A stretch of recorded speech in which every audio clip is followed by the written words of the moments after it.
Hello students. Again welcome to our grammar. Welcome to our online video class. So students, how are you everybody? I think and I wish all of you are safe and sound by the grace of Almighty Allah. Okay students, today I am going to take a class 9 and 10 of English second paper. My topic is grammar, completing sentence.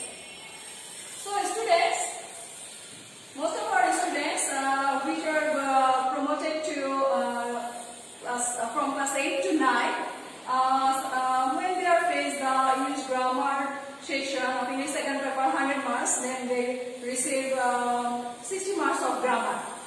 অর্থাৎ আমি বলতে চাচ্ছি যে যখন আমার স্টুডেন্টরা 8 থেকে promoted হয়ে ক্লাস 9 এ ওঠে তখন তারা 60 মার্কস গ্রামার পায় ইংলিশ সেকেন্ড পেপারে 100 মার্কস এর মধ্যে 60 marks grammar so it's a lot of grammar and they have to complete 1 to 11 number question with 60 marks of grammar question তাই আজকে তাদের জন্য একটা নতুন গ্রামার যেটা হচ্ছে কমপ্লিটিং সেন্টেন্স সেটা নিয়ে আমি আজকে ডিসকাস করব আমার ক্লাস 10 এর স্টুডেন্টসরা you are also benefited from my class.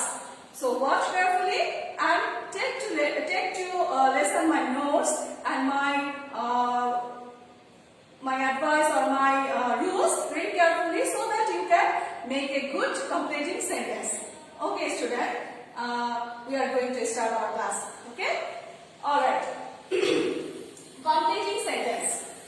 Completing sentence হচ্ছে যে একটা সেন্টেন্স থাকবে যে সেন্টেন্সটাকে তোমাদেরকে দুইটা ক্লোজ থাকবে তোমরা জানো কমপ্লিটিং সেন্টেন্স সাধারণত কমপ্লেক্স সেন্টেন্স হচ্ছে যেখানে 2 or 3 or 1 or 2 1 or more than close থাকে এবং এই ক্লোজগুলোর মাধ্যমে কি করতে হয় ক্লোজ থাকে এবং একটা ক্লোজ তোমার কোশ্চেনে থাকবে আর একটা ক্লোজ তোমাকে কি করতে হবে তোমাকে অ্যানসার করতে হবে এবং এটার মানে হচ্ছে যে কমপ্লিট দ্য সেন্টেন্স অর্থাৎ একটা সেন্টেন্সের একটা বাক্যাংশ যদি উল্লেখ থাকে তোমাকে আরেকটা বাক্যাংশ দিয়ে এটাকে ফিল আপ করতে হবে ওকে স্টুডেন্টস আগে আমরা একটু দেখে নিই what is the definition of our completing sentence students read carefully when a part of sentence is completed with a clause or a phrase is called a completing sentence আমি আরেকবার বলছি একটু খেয়াল করে দেখো when a part of sentence is completed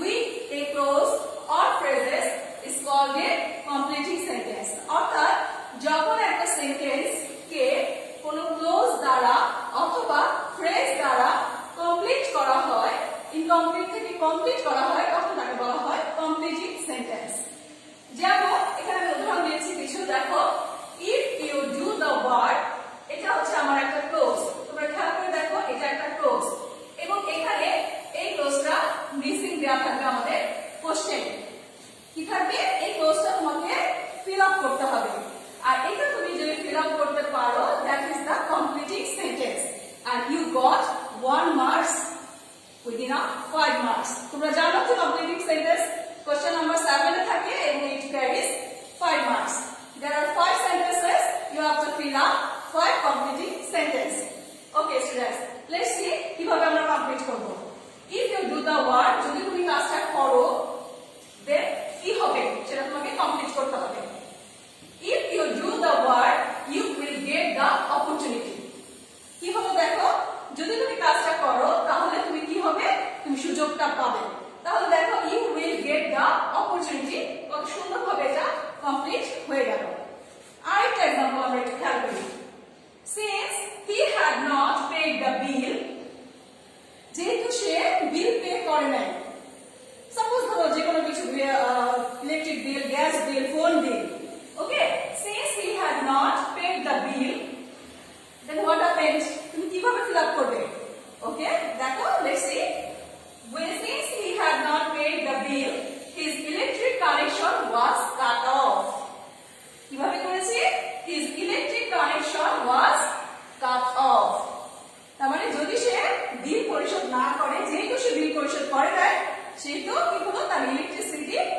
কি হয়ে গেল কাট অফ হয়ে গেল তাহলে দেখো স্টুডেন্টস এখানে আমরা দুইটা সেন্টেন্স কমপ্লিট করলাম এবং এই দুইটা সেন্টেন্স কমপ্লিট করলাম এই কমপ্লিটিং সেন্টেন্সে দুইটা एग्जांपल দিলাম এরকম আমাদের কমপ্লিটিং সেন্টেন্সে বেশ কিছু রুলস এর উপর ডিপেন্ড করে আমি খুব সুন্দর একটা কন্টেন্ট রেডি করেছি তোমাদেরকে এই রুলস গুলোকে ক্লিয়ারিফাই করার জন্য আমি অ্যাডভাইস করব students please take your note খাতা and try to understand what I advise in my content. Okay, students? So let's see my content.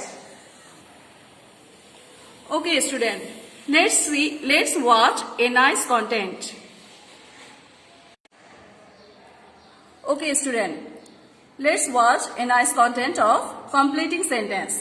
This is your Mahmuda Madam, Assistant Teacher English, Sheikh Abdullah Mullah High School, Sheikh Dhaka. And today I am going to take a class of class 9-10, subject English second paper, topic grammar, completing sentence. আমি তোমাদের এটা আগেও একবার বলেছি তারপরেও আমার ইন্ট্রোডাকশনটা তোমাদের এখানে একটু সুন্দর করে দেখাই দিলাম লার্নিং আউটকামস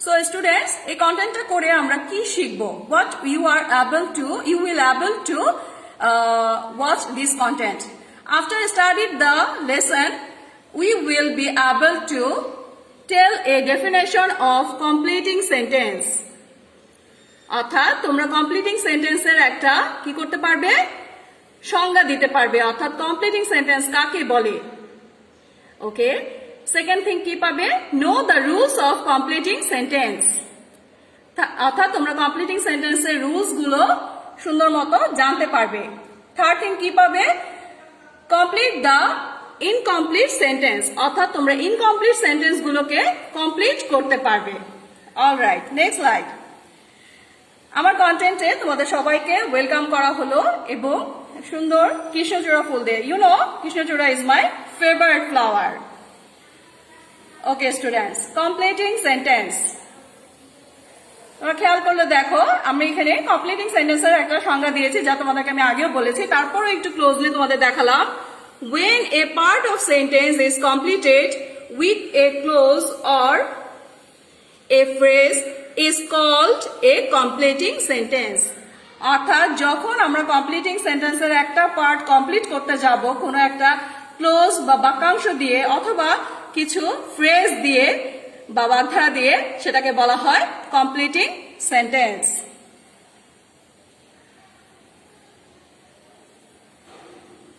আচ্ছা কমপ্লিটিং সেন্টেন্স পড়তে গেলে আমাদের ইংরেজিতে চারটা জিনিসের উপর আমাদের ফোকাস দিতে হবে there are 4 grammar functions related with completing sentence এগুলো হচ্ছে এই চারটা গ্রামার ফাংশন গুলো কি কি তোমাদেরকে একটু বুঝতে হবে ওয়ান বাই ওয়ান রুলস যখন আমরা ডিসকাস করব তখন আমরা বুঝে যাব যে এই চারটা গ্রামার ফাংশন কি কি বেসিক্যালি এই চারটা গ্রামার ফাংশন যা দিয়ে তুমি একটা সেন্টেন্সের একটা পার্ট ইনকমপ্লিট একটা পার্ট থাকলে আরেকটা পার্ট ইনকমপ্লিট থাকলে তুমি কমপ্লিট করবা সাধারণত এই চারটা ফাংশন দিয়ে সেগুলো হচ্ছে নাম্বার 1 কন্ডিশনাল কন্ডিশনাল সাধারণত আমি এখানে তোমাদের 5টা কন্ডিশনালকে ডিক্লেয়ার করব নাম্বার 2 ইনফিনিটিভ ইনফিনিটিভ মানে হচ্ছে যখন আমাদের 2 প্লাস ভার্বের 1 থাকে তখন সেটা হয় ইনফিনিটিভ ভার্ব 1 2 প্লাস ভার্ব মানে ভার্বের প্রেজেন্ট ফর্ম সেটা হচ্ছে ইনফিনিটিভ ফর্ম নাম্বার 3 হচ্ছে জেরান্ড ফর্ম জেরান্ড ফর্মটা কি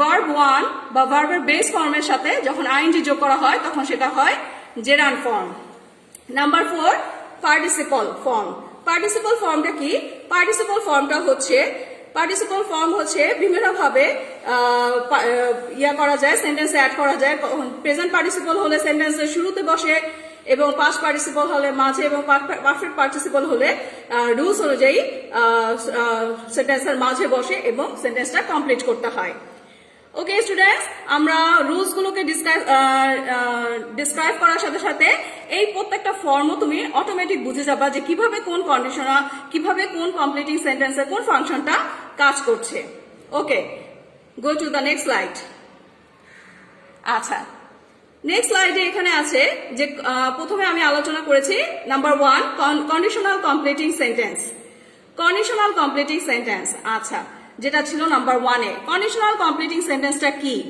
একটু দেখে নাও একটু বুঝে নাও আমি কি বলতে চাচ্ছি what is the condition means term of agreement or stipulation, অর্থাৎ কোন শর্ত সাপেক্ষে, কন্ডিশন মানে হচ্ছে শর্ত, condition means term of agreement or stipulation. And conditional, what is the meaning of conditional? Conditional মানে কি? শর্তাধীন। মিনিংটা কি আসে? Conditional means containing or depending on certain terms. Conditional means containing or depending on certain terms. সুন্দর বাংলায় বলতে গেলে বলা হয় শর্তাধীন বাক্য। Okay students, generally there are three kind of conditionals, but today I am here discuss about 5 kinds of conditional. তোমরা একটু খেয়াল করে দেখো, সাধারণত আমরা 3টা কন্ডিশনের কথা আমরা জানি আমাদের গ্রামের, কিন্তু 5টা কন্ডিশন তুমি যদি ক্লিয়ারলি বুঝো তাহলে কোনো কন্ডিশন নিয়ে যখন একটু ব্যতিক্রম পাবে তখন তোমার প্রবলেম হবে না বুঝতে যে এটা কোন কন্ডিশনে পড়েছে। দেখো প্রথম কন্ডিশনটা কি? প্রথম কন্ডিশন হচ্ছে যদি ইফ এর সাথে প্রেজেন্ট ফর্ম থাকে, আমার একটা ক্লোজে যদি ইফ এর সাথে প্রেজেন্ট ফর্ম থাকে তাহলে পরের ক্লোজটা ফিউচার ফর্মে হবে। সেকেন্ড কন্ডিশন, ইফ এর সাথে যদি আমার পাস্ট ফর্ম থাকে তাহলে আমার পরে যে ইনকমপ্লিট ক্লোজটা কমপ্লিট করতে হবে সেটা হবে উড, কুড, মাইট, অর্থাৎ ফিউচার ইন পাস্ট। থার্ড কন্ডিশনটা কি স্টুডেন্ট? দেখো যদি ইফ এর সাথে আমার পাস্ট পারফেক্ট থাকে তাহলে আমার পরে যে ক্লোজটা কমপ্লিট করতে হবে সেটা হচ্ছে would have, could have, might have. Okay students, third কন্ডিশনটা হচ্ছে ইফ এর সাথে যদি আমার পাস্ট পারফেক্ট থাকে, তোমরা পাস্ট পারফেক্ট টেন্স সবাই জানো, পাস্ট পারফেক্ট টেন্স স্ট্রাকচারও বুঝো। ইফ এর সাথে যদি আমার পাস্ট পারফেক্ট থাকে তাহলে আমার পরে যে ক্লোজটা কমপ্লিট করতে হবে সেটা করতে হবে would have, could have, might have দিয়ে। এবার আসো ফোর্থ কন্ডিশনটা কি সেটা বুঝি। ফোর্থ কন্ডিশন হচ্ছে যদি ইফ এর সাথে আমার ওয়্যার থাকে তাহলে আমার পরে যে ক্লোজটা কমপ্লিট করতে হবে সেটা করতে হবে would, could, might plus verb 1 মানে ভার্বের প্রেজেন্ট ফর্ম দিয়ে। ওকে স্টুডেন্টস, এবার আসো নাম্বার 5 কন্ডিশন। নাম্বার 5 কন্ডিশনটা কি?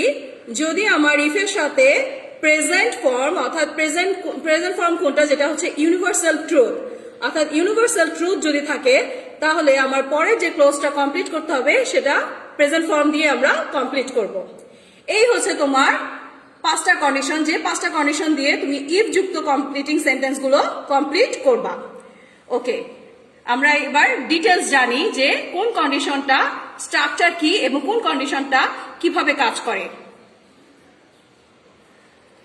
ওকে স্টুডেন্ট, এখানে তোমরা দেখতে পাচ্ছ এর পরের স্লাইডে ইফ এর সাথে প্রথম কন্ডিশন, যেটা ইফ এর সাথে যদি প্রেজেন্ট ইনডিফিনিট থাকে তাহলে আমার প্রেজেন্ট অথবা ফিউচার ইনডিফিনিট দিয়ে সেটাকে কমপ্লিট করতে হবে। তাহলে স্ট্রাকচারটা কি আসবে দেখো, if plus present indefinite tense, comma, comma means এখানে আমার আরেকটা ক্লোজ শুরু হলো যেটা তোমাকে কমপ্লিট করতে হবে, subject plus shall or will or can or may or must or should or have to or has to, এগুলো দিয়ে তুমি পরের ক্লোজটা কমপ্লিট করবা। এর সাথে কি করতে হবে তোমাকে? Add plus present form of main verb. Okay student, তাহলে তোমাকে আরেকবার আমি বলছি, যদি আমার প্রথম condition means present indefinite tense থাকে প্রথম ক্লোজে, তাহলে পরের ক্লোজটা তোমাকে ফিউচার টেন্স দিয়ে কমপ্লিট করতে হবে এবং স্ট্রাকচারটা এখানে লেখা আছে, তোমরা অবশ্যই নোট ডাউন করবে এবং সুন্দর মতো পড়বে। তোমাদের বোঝানোর জন্য আমি আন্ডারলাইন করে দিলাম, একটু ভালো করে খেয়াল করে দেখো বিষয়গুলো। এখানে এক্সাম্পল গুলো দেখো, বোল্ড হচ্ছে, if it rains I shall not go out, অর্থাৎ ইফ ইট রেইনস, দেখো রেইনস এটা প্রেজেন্ট ফর্মে আছে, এখন আমি যদি পরের ক্লোজটা কমপ্লিট করতে যাই তখন আমাকে ফিউচার ফর্ম দিয়ে কমপ্লিট করতে হবে, তাহলে সেটা কি হবে? I shall not go out. এটা অ্যাফার্মেটিভ হতে পারে, নেগেটিভ হতে পারে, ইটস আপ টু ইউ, কিন্তু তোমার মিনিংটা ক্লিয়ার হতে হবে, অর্থাৎ রুলসটা তোমাকে ক্লিয়ার করতে হবে। যদি ইফ এর সাথে আমার প্রেজেন্ট ফর্ম থাকে তাহলে তুমি ফিউচার ফর্ম দিয়ে সেন্টেন্সটা কমপ্লিট করবে। নেক্সট এক্সাম্পলটা দেখো, if he comes in time we will help him, if he comes in time we will help him. If you are third example, if you are late you will miss that class, যদি তুমি late করো তাহলে তুমি class miss করবে। Number 4 number, example, if you kill your time, যদি তোমার সময়কে তুমি নষ্ট করো, you will not shine in life, অর্থাৎ তুমি জীবনে উন্নতি করবে না। তো স্টুডেন্ট, দেখলে এটা তোমাদের প্রথম কন্ডিশনের ডিটেলস, স্ট্রাকচার উইথ এক্সাম্পল। এবার আসো আমরা নেক্সট কন্ডিশনে যাই। ওকে, নেক্সট কন্ডিশন হচ্ছে ইফের সাথে যদি আমার পাস্ট ইনডিফিনিট থাকে, if plus past indefinite tense, then we have to complete the sentence with past conditional. Past conditional মানে নিচে স্ট্রাকচার লেখা আছে, খেয়াল করো। If plus past indefinite tense, if plus past indefinite tense, comma, এরপরে আসবে সাবজেক্টের সাথে উড, কুড, মাইট ইউজ করবে, প্লাস প্রেজেন্ট ফর্ম ইউজ করবে। Present form of verb plus object. তাহলে ইফের সাথে যদি আমার পাস্ট ইনডিফিনিট টেন্স থাকে, তাহলে তুমি পরের যে ক্লোজটা সেটা কমপ্লিট করবা সাবজেক্টের সাথে উড অথবা কুড অথবা মাইট প্লাস ভার্বের প্রেজেন্ট ফর্ম দিয়ে, এবং তারপরে যে অবজেক্ট থাকবে সেটা। ওকে স্টুডেন্ট, তোমাদের বোঝার জন্য আমি দেখো একটু আন্ডারলাইন করছি। ওকে স্টুডেন্টস, এবার আসো আমরা এক্সাম্পল খেয়াল করি। কিছু এক্সাম্পল এখানে আমি ইনক্লুড করেছি, তোমরা একটু খেয়াল করো। প্রথম এক্সাম্পলটা, if I knew his address I would meet him. খেয়াল করে দেখো, ইফ আই নিউ, এখানে নিউ ভার্বটা কি আছে? নিউ ভার্বটা পাস্ট ফর্মে আছে, এবং আমার পরের যে ক্লোজটা কমপ্লিট করেছি সেটা কি আছে? উড দিয়ে করেছি, I would meet him. If I knew his address I would meet him. এরপরেটা, if I lived near our college I could reach college earlier. অর্থাৎ যদি আমি কি করতাম, কলেজের কাছে বাস করতাম, তাহলে আমি কি করতে পারতাম? তাড়াতাড়ি কলেজে পৌঁছতে পারতাম। এখানে দেখো পাস্ট ফর্ম আছে, if I lived, if plus ভার্বের পাস্ট ফর্ম, তাহলে আমার পরের ক্লোজে উড, কুড, উড অথবা কুড অথবা মাইট দিয়ে আমি ইউজ করব, এবং তারপরে ভার্বটা আছে রিচ, মানে প্রেজেন্ট ফর্ম। 3 নম্বর এক্সাম্পলটা দেখো, if they wanted we would help him. একইভাবে ওয়ান্টেড পাস্ট ফর্ম, উড দিয়ে কমপ্লিট করেছি। If we played well I would win the match. অর্থাৎ এখানে প্লেড আছে পাস্ট ফর্ম, তাহলে আমি কুড দিয়ে এটা কমপ্লিট করেছি। If the students were interested I would teach them English. এখানে দেখো ওয়ার ইন্টারেস্টেড পাস্ট ফর্মে আছে, উড দিয়ে কমপ্লিট করেছি। Okay students, next go for the next slide. Okay student, next স্লাইডে আছে কন্ডিশন 3, অর্থাৎ ইফের সাথে যদি আমার পাস্ট পারফেক্ট টেন্স থাকে, তাহলে আমার পারফেক্ট কন্ডিশনাল দিয়ে কমপ্লিট করতে হবে। তাহলে আমার structure would be like this, if plus subject plus had plus verb 3। তোমরা জানো পাস্ট পারফেক্ট টেন্সে হ্যাড এর সাথে ভার্বের পাস্ট পার্টিসিপল বসে, প্লাস অবজেক্ট, দেন তোমার পরে যে ক্লোজটা আমাকে কমপ্লিট করতে হবে সেটা হবে সাবজেক্টের সাথে উড, কুড, মাইট, এর সাথে প্লাস হ্যাভ এবং ভার্ব 3 প্লাস অবজেক্ট। আশা করি স্ট্রাকচারটা তোমরা বুঝতে পেরেছো, এবং এই স্ট্রাকচারটা যদি ফলো করে তোমরা সেন্টেন্স কমপ্লিট করো, অবশ্যই পারফেক্ট হবে এবং কারেক্ট হবে, এবং you win and you win get the 1 marks. Okay, example খেয়াল করে দেখো, if I had seen him I would have told the matter. এখানে খেয়াল করে দেখো প্রথম ক্লোজটা কি আছে? প্রথম ক্লোজটা পাস্ট পারফেক্ট টেন্সে আছে, if I had seen him. তাহলে আমি এটা পরের ক্লোজটা কি দিয়ে কমপ্লিট করেছি? I would have told him the matter. 2 number এক্সাম্পলটা দেখো, if you had followed my advice you would have passed the exam. অর্থাৎ if you had followed my advice, এখানে আছে আমার পাস্ট পারফেক্ট টেন্স, আমার পরের ক্লোজটা কমপ্লিট হয়েছে, you would have passed the exam. Okay student, তারপরের এক্সাম্পলটা খেয়াল করো, if they had started earlier they could have got the train. দেখো, if they had started earlier, had started past perfect tense, আর দে কুড হ্যাভ গট, তার মানে would have, could have, might have এর সাথে যে কোনো একটা could have নিলাম এবং ভার্বের 3, তাহলে আমার এটা সুন্দর থার্ড কন্ডিশন কমপ্লিট হয়ে গেল। লাস্ট যে এক্সাম্পলটা আছে, if she had tried she would have succeeded. Had tried past perfect tense, would have succeeded past perfect conditional. Okay student, তোমরা নিশ্চয়ই এবার থার্ড কন্ডিশনটা সুন্দর মতো বুঝে গেছো। ওকে, নেক্সট স্লাইডে যাই। থার্ড কন্ডিশনে আমাদের আরেকটা আছে, আমরা হ্যাড দিয়েও আমাদের থার্ড কন্ডিশন করা যায়। তোমরা খেয়াল করলে দেখবা স্টুডেন্ট, হ্যাড দিয়ে যে থার্ড কন্ডিশন করা যায় সেটা এরকম হতে পারে, সবসময় যে ইফ দিয়ে থাকবে তা না, হ্যাড দিয়েও থাকতে পারে। তখন আমরা থার্ড কন্ডিশনের রুলসটা অ্যাপ্লাই করব। অর্থাৎ তোমার হ্যাড যদি থাকে, হ্যাড এর পরে সাবজেক্ট থাকতে পারে, সাবজেক্টের পর plus past participle form of verb থাকবে এবং অবজেক্ট থাকবে। তখন তোমাকে কমপ্লিট করতে হবে সেই would have, could have, might have এর সাথে পাস্ট পার্টিসিপল ফর্ম দিয়ে। এবং স্ট্রাকচারটা তোমরা ভালো করে দেখো, আমি একটু কাছ থেকে নিয়ে বোঝাচ্ছি তোমাদেরকে, যাতে করে তোমরা স্ট্রাকচারটা খুব ভালো করে ফলো করতে পারো। ওকে স্টুডেন্ট, আমরা একটু এবার এটার এক্সাম্পল গুলো দেখি। একটু খেয়াল করে দেখো, যদি হ্যাড দিয়ে তোমার সেন্টেন্সটা এভাবে শুরু হয়, had I seen him, I would have given him the news. খেয়াল করে দেখো, হ্যাড দিয়ে শুরু হয়েছে এবং এটা পাস্ট পারফেক্ট টেন্সে আছে, এবং আমি কি করেছি এবং আমরা কিভাবে এটা করব, আই উড হ্যাভ গিভেন, অর্থাৎ would have, could have, might have দিয়ে এটা কমপ্লিট করতে হবে। পরের এক্সাম্পলটা খেয়াল করো, had he wanted, they would have helped him. Had he wanted এটা পারফেক্ট টেন্সে আছে, পরের ক্লোজটা কি দিয়ে করা আছে, they would have helped him, অর্থাৎ পারফেক্ট কন্ডিশনাল দিয়ে। ঠিক একইভাবে আমি অনেকগুলো এক্সাম্পল দিয়েছি এখানে। Had he possessed a vast property, he would have established a college. তারপর এটা, had he earn much money, I would have help the poor. Had I been invited, I would have join the party. Had you forbidden me, I would have never gone there. Had I done well the examination, my parents would have become very much happy with me. Okay students, তাহলে third কন্ডিশনটা যে have দিয়েও হয় সেটা নিশ্চয়ই তোমরা বুঝতে পারলে। এবার আসো আমরা পরের স্লাইডে যাই। Okay student, this is the fourth condition of conditional sentence, completing sentence. Fourth কন্ডিশনের স্ট্রাকচারটা তোমাদেরকে আমি আগেও একবার বলেছি, তারপরে আবার এখানে দেখাচ্ছি। দেখো, ইফ এর সাথে যদি ওয়্যার থাকে তখন আমাদের উড, কুড, মাইট প্লাস ভার্বের প্রেজেন্ট ফর্ম দিয়ে কমপ্লিট করতে হবে। স্ট্রাকচারটা এভাবে এখানে ক্লিয়ার করেছি, দেখো একটু খেয়াল করে দেখো স্ট্রাকচারটা কি আছে। ইফ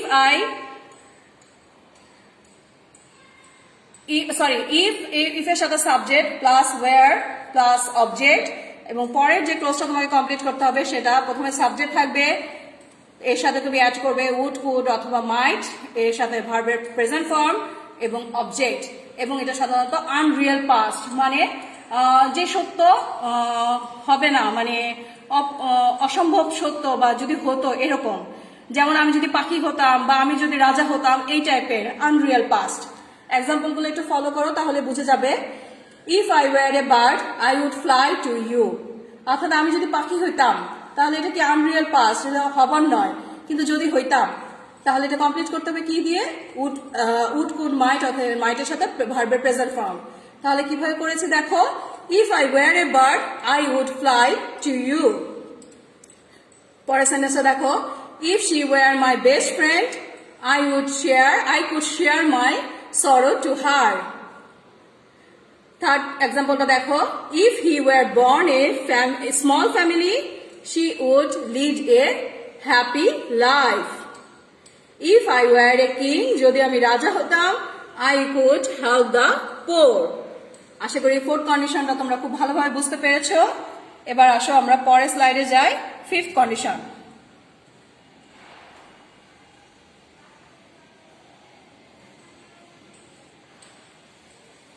ওকে স্টুডেন্ট, তোমরা একটু দেখো যে ফিফথ কন্ডিশনটা কি। এটা হচ্ছে ইফ এর সাথে যদি আমার ভার্বের প্রেজেন্ট ফর্ম থাকে তাহলে আমার কি করতে হবে, ভার্ব প্রেজেন্ট ইনডিফিনিট দিয়ে আমাকে এটা কমপ্লিট করতে হবে। স্ট্রাকচারটা অনেকটা এরকম, ইফ প্লাস সাবজেক্ট প্লাস ভার্বের প্রেজেন্ট ফর্ম প্লাস অর্থাৎ এর কমা এর পরে ক্লোজটা যেভাবে শুরু হবে সেটা হচ্ছে সাবজেক্ট প্লাস ভার্বের প্রেজেন্ট ফর্ম প্লাস অবজেক্ট। তোমাকে মনে রাখতে হবে এটা জিরো কন্ডিশনাল, অর্থাৎ ইউনিভার্সাল ট্রুথ অথবা সায়েন্টিফিক ইনস্ট্রুমেন্ট কনসেপ্ট, অর্থাৎ তোমার চিরন্তন সত্য অথবা বৈজ্ঞানিক যন্ত্রপাতি নিয়ে যদি কোনো এক্সাম্পল থাকে সেক্ষেত্রে আমাদের জিরো কন্ডিশনাল অ্যাপ্লাই করতে হয়। সো জিরো কন্ডিশনাল অ্যাপ্লাই করার যে স্ট্রাকচারটা তোমরা দেখে নিলে, এবং যখন তোমরা পরীক্ষায় এ ধরনের কোনো সেন্টেন্স পাবে আশা করি তোমাদের বুঝতে ভুল হবে না। একটু এক্সাম্পল গুলো খেয়াল করো তাহলে তোমাদের জিনিসটা আরো বেশি বোধগম্য হবে। এক্সাম্পল দেখো, প্রথম এক্সাম্পলটা কি আছে, if the sun rises darkness disappears. চিরন্তন সত্য, ইউনিভার্সাল ট্রুথ। যদি সূর্য উদিত হয় অর্থাৎ সূর্য উঠে, ডার্কনেস ডিসঅ্যাপিয়ার্স, ডার্কনেস অন্ধকার নিশ্চিহ্ন হয়ে যাবে। সেকেন্ড এক্সাম্পলটা দেখো, if the machine takes 5 litre diesel it works up to 15 hours. যদি মেশিনটায় 5 লিটার তেল দেয়া হয় তাহলে এটা 15 ঘন্টা কাজ করবে। আরেকটা এক্সাম্পল আছে দেখো, if you visit Rajshahi, Bogura and Dinajpur don't forget to taste some mangoes. অর্থাৎ যদি তুমি রাজশাহী, বগুড়া বা দিনাজপুরে ভিজিট করো তাহলে তুমি অবশ্যই ভুলবে না কিছু ম্যাঙ্গো টেস্ট করতে, কারণ তোমরা খুব ভালো করে জানো রাজশাহী, বগুড়া বা দিনাজপুরের ম্যাঙ্গো হচ্ছে বাংলাদেশের বিখ্যাত ম্যাঙ্গো। ওকে স্টুডেন্ট, তাহলে নিশ্চয়ই তোমরা 5 নম্বর যে ফিফথ কন্ডিশন সেটা খুব ভালোভাবে বুঝে গেলা। এবার আসো, আমাদের আরো কিছু আছে, রুলস আছে যেগুলো আমাদের অ্যাপ্লাই করলে আমাদের কন্ডিশনাল সেন্টেন্স গুলো আমরা খুব ভালোভাবে কমপ্লিটিং সেন্টেন্স গুলো খুব ভালোভাবে বুঝতে পারবো। এটা গেল কন্ডিশনাল কমপ্লিটিং, অর্থাৎ কন্ডিশন 5টা কন্ডিশন থাকে, এই 5টা কন্ডিশনের মধ্যে কোনো একটা কন্ডিশন তোমার পরীক্ষায় আসতে পারে, তখন যা তুমি অ্যাপ্লাই করতে পারো। এছাড়া আরো যে সকল রুলস গুলো রয়েছে সেগুলোর জন্য তারপরে সাইড গুলো আমি রেডি করেছি, একটু খেয়াল করে দেখো। এর মধ্যে প্রথম যে রুলসটা সেটা হচ্ছে ইট ইজ টাইম বা ইট ইজ হাই টাইম যুক্ত। ইট ইজ টাইম বা ইট ইজ হাই টাইম যুক্ত সেন্টেন্স থাকলে তাকে যে সেন্টেন্সটা ইনকমপ্লিট থাকে সেটাকে কমপ্লিট করতে হলে তোমাকে এই রুলস বা এই স্ট্রাকচার গুলোকে ফলো করতে হবে। তোমরা একটু খেয়াল করতেছো, এখানে রুলস গুলোকে আমি একটু হাইলাইট করার জন্য কিছু থিম দিয়েছি। যেমন ইট ইজ টাইম বা ইট ইজ হাই টাইম যদি থাকে তাহলে তার সাথে তুমি টু অ্যাড করে প্রেজেন্ট ভার্বের প্রেজেন্ট ফর্ম দিয়ে কমপ্লিট করতে পারো পরের ক্লোজটা। আবার ইট ইজ টাইম বা ইট ইজ হাই টাইম থাকলে তুমি ফর দিয়ে ঠিক একইভাবে কমপ্লিট করতে পারো পরের সেন্টেন্সটা। আবার ইট ইজ টাইম বা ইট ইজ হাই টাইম থাকলে তুমি subject plus past form of verb plus object. It is time it is high time থাকলে পাস্ট ফর্ম দিয়ে তুমি সেন্টেন্সটা কমপ্লিট করতে পারো। তবে আমার কাছে সবচেয়ে বেশি ভালো লাগে থার্ড জিনিসটা, যেটা হচ্ছে ইট ইজ টাইম বা হাই টাইম থাকলে সাবজেক্টের সাথে পাস্ট ফর্ম দিয়ে কমপ্লিট করলেই বেশি সুন্দর হয়। ওকে, সো এক্সাম্পল গুলো একটু খেয়াল করে দেখো। আমি এক্সাম্পল খেয়াল করেছি। টু, তোমরা জানো ইনফিনিটিভ টু, যদি ইনফিনিটিভ টু থাকে তাহলে পরে সবসময় ভার্বের বেস ফর্মটা হয়। ভার্বের বেস ফর্ম হলে আমার ভার্বের প্রেজেন্ট ফর্ম দিতে হবে। সে কারণে it is time to start the work, it is time to leave the place. It is time, এখানে ফর দিয়েছি, ফরের পরে আমার একটা অবজেক্ট আসছে us. It is time for us to attack the enemy. তারপরে যেটা আমার পছন্দের সেটা হচ্ছে ইট ইজ টাইমের সাথে past form. It is time we went home. It is time we change our eating habits. It is high time they started for the station. আশা করি এক্সাম্পলের সাথে যখন স্ট্রাকচারটা তোমরা দেখতে পাচ্ছ তখন এই রুলটা সম্পর্কে তোমাদের একদম ক্লিয়ার কনসেপশন হয়ে গেছে। ওকে, আমরা নেক্সট রুল দেখি। ওকে স্টুডেন্টস, তোমরা দেখতে পাচ্ছ এখানে নেক্সট রুল স্ট্রাকচারটা লিখেছে। এখানে সাবজেক্টের সাথে যদি আমার ভার্ব থাকে এবং অবজেক্ট থাকে এবং এক্ষেত্রে যদি সো দ্যাট থাকে তাহলে পরে যে ক্লোজটা তোমাকে কমপ্লিট করতে হবে তার জন্য যে রুলটা ফলো করতে হবে সেটা হচ্ছে সো দ্যাট এর পরে তুমি সাবজেক্ট আবার দিবে, তারপর ক্যান অথবা কুড দিতে পারো, অথবা মে অথবা মাইট দিতে পারো, তারপর ভার্বের বেস ফর্ম দিবে। বেস ফর্ম মানে ভার্বের প্রেজেন্ট ফর্ম, এবং তারপরে অবজেক্ট। একটু যদি খেয়াল করো, এক্সাম্পল গুলো খেয়াল করলে তুমি খুব ভালোভাবে জিনিসটা বুঝতে পারবে। We eat so that we may live, অর্থাৎ অনেকটা এটা তোমাদের কমপ্লেক্স সেন্টেন্সের মতো। তোমরা কমপ্লেক্স সেন্টেন্স যেভাবে কমপ্লিট করো, হি worked hard so that he could succeed in life. খেয়াল করে দেখো প্রথম এক্সাম্পলে উই ইট, ইট মানে প্রেজেন্ট ফর্ম আছে, এই জন্য সো দ্যাট এর পরে উইর পরে মে হয়েছে। অর্থাৎ যদি তোমার প্রেজেন্ট ফর্ম থাকে তাহলে তুমি মে ইউজ করবে, মাইট না, অর্থাৎ ভার্বটাও প্রেজেন্ট ফর্মে হবে। দ্বিতীয় এক্সাম্পলটা তোমরা খেয়াল করো, ইফ এর সাথে ওয়ার্ড আছে, হি ওয়ার্ড, সরি ইফ এর সাথে না, হি এর সাথে, হি ওয়ার্ড হার্ড, ওয়ার্ড পাস্ট ফর্মে আছে, সো দ্যাট এর পর তাই কুড হয়েছে, so that he could succeed in life. এভাবে পরের এক্সাম্পল গুলো দেওয়া আছে, জিনিসগুলো একটু বুঝবে তাহলেই দেখবে তুমি এক্সাম্পল স্ট্রাকচারের সাথে ম্যাচ করবে এবং নোট ডাউন করবে। আশা করি তোমরা তোমাদের খাতা নিয়ে বসেছো এবং খাতায় নোট ডাউন করে যাচ্ছ। প্রত্যেকটা এক্সাম্পল এখানে খুবই ইম্পর্টেন্ট বোঝার জন্য। যেমন দেখো 5 নম্বর এক্সাম্পল আছে, we must eat a balance diet so that we can remain healthy. আবার we should take rest so that we can lead a healthy life, অর্থাৎ আমরা এভাবেও করতে পারি। We must work hard so that we can shine in life. So student, আশা করতেছি যদি so that দিয়ে কমপ্লিট করতে হয় তোমরা কমপ্লিট করতে পারবে। এরপর এটা সো দ্যাটের আরেকটা আছে, অর্থাৎ সো দ্যাটের সো এবং দ্যাটের মাঝখানে যদি অ্যাডজেক্টিভ থাকে তাহলে কিভাবে করতে হবে। সো এবং দ্যাটের মাঝখানে যদি অ্যাডজেক্টিভ থাকে তাহলে অবশ্যই আমার পরের সেন্টেন্সটা যখন আমার কমপ্লিট করতে হবে সেই সেই সেন্টেন্সটা অবশ্যই নেগেটিভ ফর্মে হবে। এই জিনিসটা মাথায় রাখবে।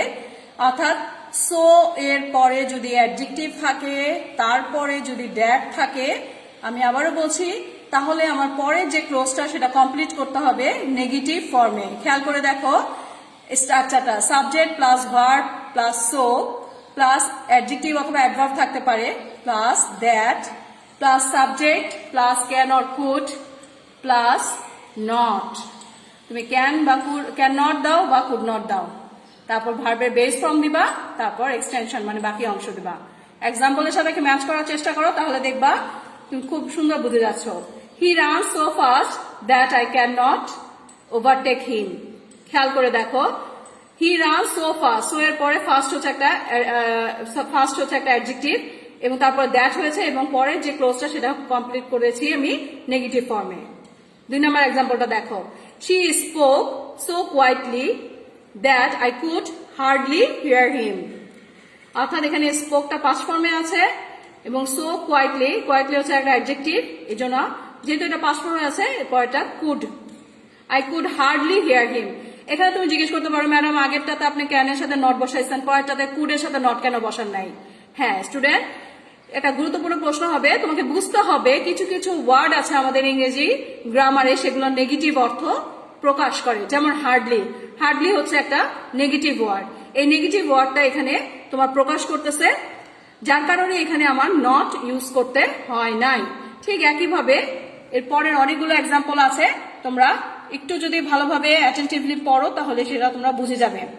যেমন he is so weak that he can not carry this load. The car was moving so fast that we became nervous. The man was so weak that he could not walk. এরকম আরো বেশ কিছু example দিয়েছি যাতে করে তোমরা যত বেশি এক্সাম্পল দেখবে তত বেশি তোমরা রুলসটা বুঝতে পারো।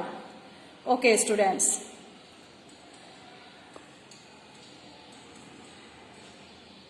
একটু নোট করে নাও যাতে করে এক্সাম্পল গুলো তোমাদের কাছে ক্লিয়ার হয়। আমি একটু বোল্ড করে তোমাদেরকে ভিউয়ার্স করে দেখাচ্ছি যাতে করে তোমরা বুঝতে পারো এবং তোমাদের হয়তো লেখা বুঝতে কোনো সমস্যা হবে না।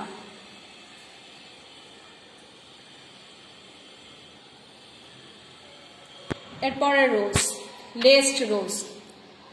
লেস্ট একটা সুন্দর একটা রুলস আমাদের কমপ্লিটিং সেন্টেন্সে।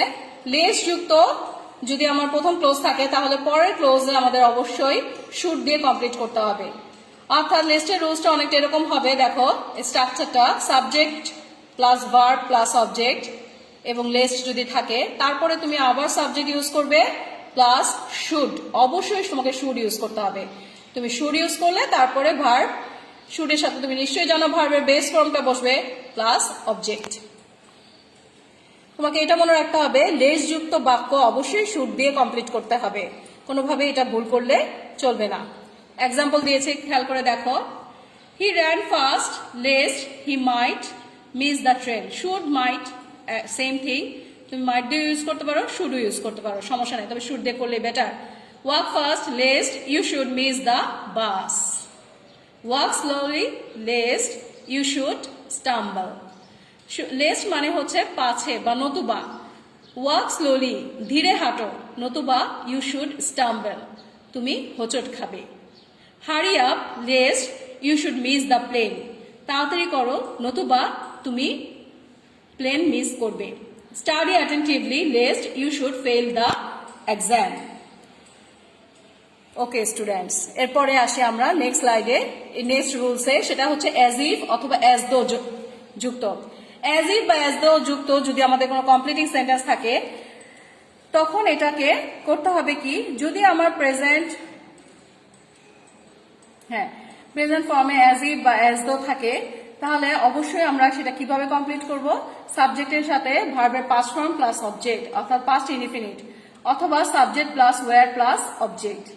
আবার যদি আমার পাস্ট ফর্মের সাথে অ্যাজ ইফ থাকে তাহলে আবার সেটা করতে হবে সাবজেক্টের সাথে পাস্ট পারফেক্ট চলে আসবে, হ্যাড আসবে এবং ভার্বের থ্রি আসবে। স্ট্রাকচারটা তোমরা একটু ভালো করে খেয়াল করবে, এটা দুইটা ধরনের হয়।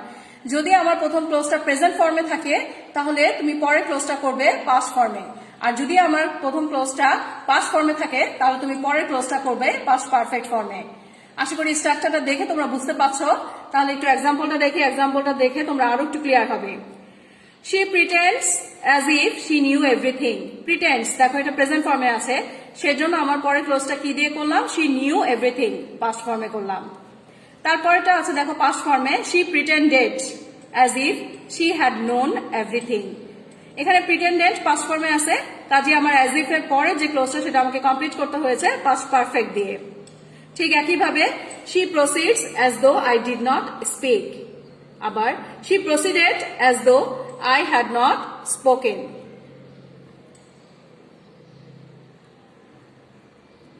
আশা করি এই as if এবং as though এই রুলসটা তোমরা বুঝতে পেরেছো। এরপরে যে রুলসটা সেটা হচ্ছে as অথবা since অথবা because যুক্ত। as অথবা since বা because যুক্ত সেন্টেন্সটা আমরা যখন কমপ্লিট করব তখন আমাদের যে জিনিসটা খেয়াল রাখতে হবে সেটা হচ্ছে যদি as since because যুক্ত সেন্টেন্সে আমার কারণটা হয় হাবোধক তাহলে আমার যে রেজাল্টটা সেটাও হবে হাবোধক। ঠিক আছে, আবার যদি আমার কারণটা হয় নাবোধক তাহলে রেজাল্টটাও হবে নাবোধক। স্ট্রাকচারটাও আমি সেভাবে লিখেছি, দেখো ইফ কজ ইজ পজিটিভ এবং তুমি as since অথবা because অ্যাড করলা তাহলে result would be positive. If cause is negative then result would be negative. আশা করি স্ট্রাকচারটা তোমরা বুঝতে পেরেছো। তাহলে যদি একটু এক্সাম্পলটা খেয়াল করো তাহলে খুব ভালোভাবে বুঝতে পারবে। অ্যাজ হি নোজ ইংলিশ, যদি সে ইংরেজি জানে, he may get a good job, সে একটা ভালো জব পাবে। তাহলে দেখো আমার প্রথম ক্লোজটা কি আছে, আমার প্রথম ক্লোজটা আছে পজিটিভ, তাই আমার রেজাল্টটা হয়েছে পজিটিভ। এরপরে আমি আরেকটা পড়ছি, দেখো আমি 3 নম্বর এক্সাম্পলটা পড়ছি। She could not understand the topic, সে টপিকটা বুঝতে পারছে না, because she did not attend the class. দেখো প্রথম ক্লোজটা নেগেটিভ হয়েছে, কজটা নেগেটিভ হয়েছে, তাই রেজাল্টটাও নেগেটিভ হয়েছে। She did not attend the class অথবা she did not attend the class as she could not understand the topic. অর্থাৎ আমার যদি কারণটা পজিটিভ হয় তাহলে রেজাল্টটাও পজিটিভ হবে, কারণটা যদি নেগেটিভ হয় তাহলে রেজাল্টটাও নেগেটিভ হবে। তো স্টুডেন্ট আশা করি এই রুলসটা তোমরা বুঝতে পেরেছো এবং অ্যাজ সিন্স বিকজ দিয়ে কমপ্লিটিং সেন্টেন্স আসলে তোমরা নিশ্চয়ই করতে পারবে। এরপরেটা দেখো ঠিক অ্যাজ সিন্স বিকজ এর উল্টোটা, অর্থাৎ দো অলদো যুক্ত রুলস। দো অথবা অলদো এর মানে হচ্ছে যদিও। এই ক্ষেত্রে আমাদের যেটা মনে রাখতে হবে, যদি আমার কজ বা কারণটা পজিটিভ হয়, হাবোধক হয়, তাহলে রেজাল্টটা হবে নাবোধক। If cause is positive then result would be negative. বিপরীত, if cause is negative then result would be positive. খুব ভালোভাবে তোমাদের খেয়াল করতে হবে, যদি আমাদের কারণটা হাবোধক হয় এবং দো অথবা অলদো যদি আমরা মাঝখানে ইউজ করি তারপরে আমার রেজাল্টটা হবে নাবোধক। আবার যদি আমার if the cause is negative, কারণটা যদি আমার নেগেটিভ হয় তাহলে দো অলদো ইউজ করার পরে আমার রেজাল্টটা হবে হাবোধক। নাবোধক হলে হাবোধক, হাবোধক হলে নাবোধক। এই জিনিসটা যদি তোমরা মনে রাখো তাহলে দো অলদো দিয়ে সুন্দরভাবে তোমরা কমপ্লিটিং সেন্টেন্স করতে পারবে। এক্সাম্পল খেয়াল করো, আমি এখানে এক্সাম্পল দুইটা তোমাদের বুঝাই দিচ্ছি। দো he knows English he Kant speak in it, যদিও সে ইংরেজি জানে সে কথা বলতে পারে না, এটা ইংরেজিতে কথা বলতে পারে না, অর্থাৎ সম্পূর্ণ বিপরীত হলো। অর্থাৎ কারণটা আমার হাবোধক হয়েছে তাই আমার রেজাল্টটা নাবোধক হয়েছে। আবার যদি এটা এরকম থাকে যে কি এটা Tania could not understand the topic though she attended the class. Tania টপিকটা বুঝতে পারছে না যদিও সে ক্লাস করেছিল। অর্থাৎ আমি জিনিসটা তোমাদের বোঝাতে পারতেছি মনে হয় যে আমার যদি কারণটা হাবোধক থাকে তাহলে আমার রেজাল্টটা হবে নাবোধক দো অলদোর ক্ষেত্রে, আবার কারণটা যদি আমার নাবোধক হয় তাহলে রেজাল্টটা হবে হাবোধক। যেমন 3rd নাম্বার এক্সাম্পলটা দেখো, though he has huge money he is stingy in nature. যদিও তার অনেক পয়সা বা অনেক টাকা, কিন্তু সে স্বভাবত কৃপণ। আবার দেখো লাস্ট এক্সাম্পলটা, দো হি ইজ পোর, যদিও সে গরিব, হি ইজ লার্জ হার্টেড, সে অনেক বড় হৃদয়ের অধিকারী। তাহলে স্টুডেন্ট নিশ্চয় দো অল দো দিয়ে তোমরা বুঝতে পেরেছো যে দো অল দো দিয়ে যে কিভাবে কমপ্লিটিং সেন্টেন্স করতে হয়।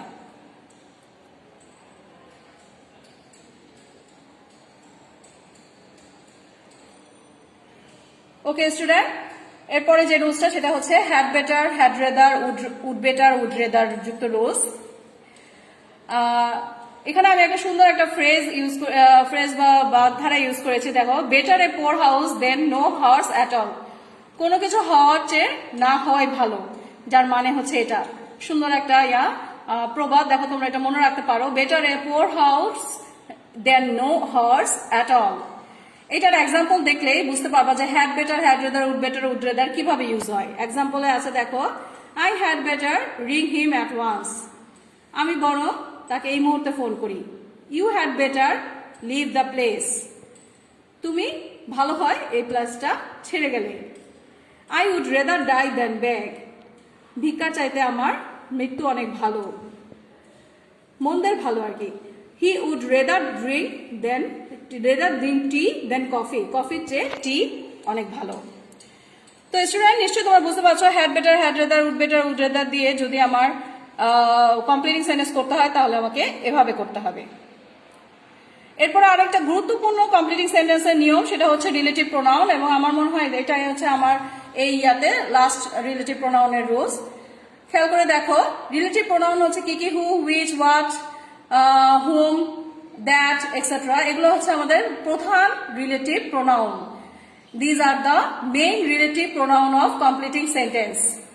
জাস্ট স্ট্রাকচার কিছুই না, মেইন ক্লোজের সাথে রিলেটিভ ক্লোজ ইউজ করে আমি পরের সেন্টেন্সটা ফিল আপ করবো। এক্সাম্পল দেখো, খুব সহজ, I like those who are industrious.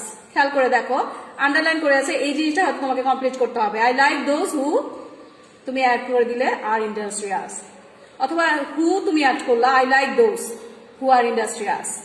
AIDS is a fatal disease which has got no remedy yet. খেয়াল করে দেখো, এই যে হুইচ একটা relative pronoun. The boy whom you meet yesterday dash is my brother. This is the house dash, this is the house that I wants to buy. তো student নিশ্চয়ই example গুলো দেখে তোমরা বুঝতে পারছো যে কিভাবে রিলেটিভ প্রোনাউন যুক্ত কমপ্লিটিং সেন্টেন্স করতে হয়।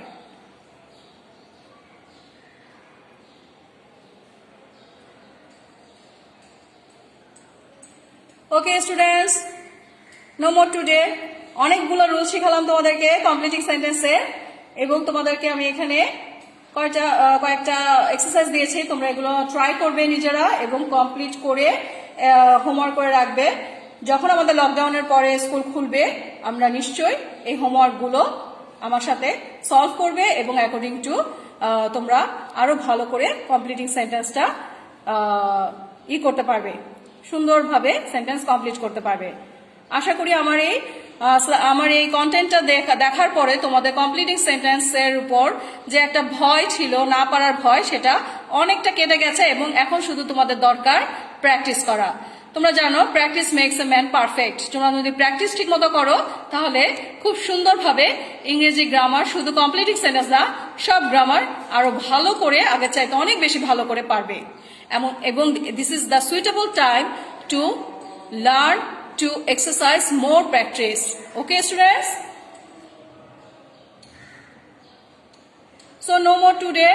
খুব ভালো করে পড়াশোনা করবে, কমপ্লিটিং সেন্টেন্সটা খুব ভালো করে পড়বে, এবং তোমাদের সবাইকে অনেক অনেক ধন্যবাদ জানিয়ে আমার আজকের কন্টেন্ট এখানেই কমপ্লিট করছি। Thanks to all.